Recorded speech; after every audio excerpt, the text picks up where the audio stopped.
ማሉ አይደለም ምስራች ይዞላቸው መጥተው መልአክ አይማሉድም ምን አገባችሁ የሚሉ ልነግርህ መጥቼ ነበር ይሏል። ግን ምን ዋጋ አለው? አልሰማኝም። የነገርኩ ምስራች ደግሞ እውነት ነው እስከሚፈጸም ድረስ ግን አንደበት ምን ይሆናል አሉ? ዲዳ ይሆናል። አንዳንዶች አንደበታቸውን እያላቀቁ ነው። በቅርቡ ዲዳ ይሆናሉ። እኔ ነብይ ስለሆንኩ አይደለም። ቅዱስ ገብርኤል ስራ ይሰራል። መዳፈር ጥሩ አይደለም። የኢትዮጵያ ኦርቶዶክስ ተዋሕዶ ቤተክርስቲያንን ሳይሰድቡ ማስተማር ይቻላል። ምን ችግር አለው? እኛ የምናመልከው በዛፍ ምንመን ለምንድን ነው ሰው የሚነቅፈው? መች ነቀፈች እቺ ቤተክርስቲያን? የራሷን ትምህርት ነው የምታስተምረው። ገብርኤል ማለት ጣዖት ማምለክ አይደለም። ማጋ ደረሰች? ማን ደጅ ጋር ደረሰች? ማጋ ነው የመጣችሁት እናንተ? ማንን ነው የምታስቸግሩት? የማንን በር አንኳኳችሁ? ለምንድን ነው ሰይጣን በዚህ ልክ የሚናደደው? እኛ ለራሳችን ነው የምናመልከው፣ ለሀገራችንም እንጸልያለን። ቆም ማለት ምን ማለት ነው? መቆም እኮ አለ። ምን ማለት ነው መቆም? እንደ ዘበኛው መቆም ነው።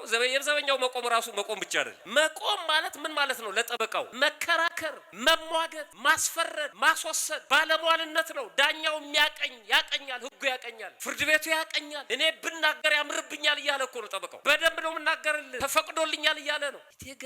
ይሄ ገብርኤል ምን ያደርጋል የሚለው ሰውዬ እኮ አንድ መኪና ቢያዝበት ጠበቃ ነው የሚያቆሙ። ጠበቃውን ላይሰንሱን ነው የሚያው። መቆም ትችላለህ ብሎ እንዴት ነው ቅዱስ ገብርኤል የማይቆመው? መቆም ይችላል። ቅዱሳን መላእክት እንደዚህ ናቸው። አንተ ያማልዳል ስላልክ አይደለም ያማልድ። አያማልድም ስላልክም አይተውም። ቅዱስ ገብርኤል እንደሰው አይደለም። ልቦና ስጠው ይላል። ቢሆንም አይጨረግድ ነበር። እንደ ዘካርያስ ዱዳ ያደርግ ነበር። እድሜ ነው የሚጨምርልህ። አቅጣጫ አይፈልጉም መላእክት። እንደ ሰው ወደፊት ብቻ አይደለም የሚሄዱት። ወደፊት፣ ወደ ኋላ፣ ወደ ግራ፣ ወደ ቀኝ ምናምን የላቸውም። ወደ ፈለጉበት ይሄዳሉ። እነሱ ከብዛታቸው የተነሳ በአንዱ መልአክ ሰንጥቆ ነው የሚያልፈው። አሳልፈኝ የለም በመላእክት ከተማ ማለት በጣም ረቂቃን ናቸው ማለት ከአእምሯችን በላይ ነው።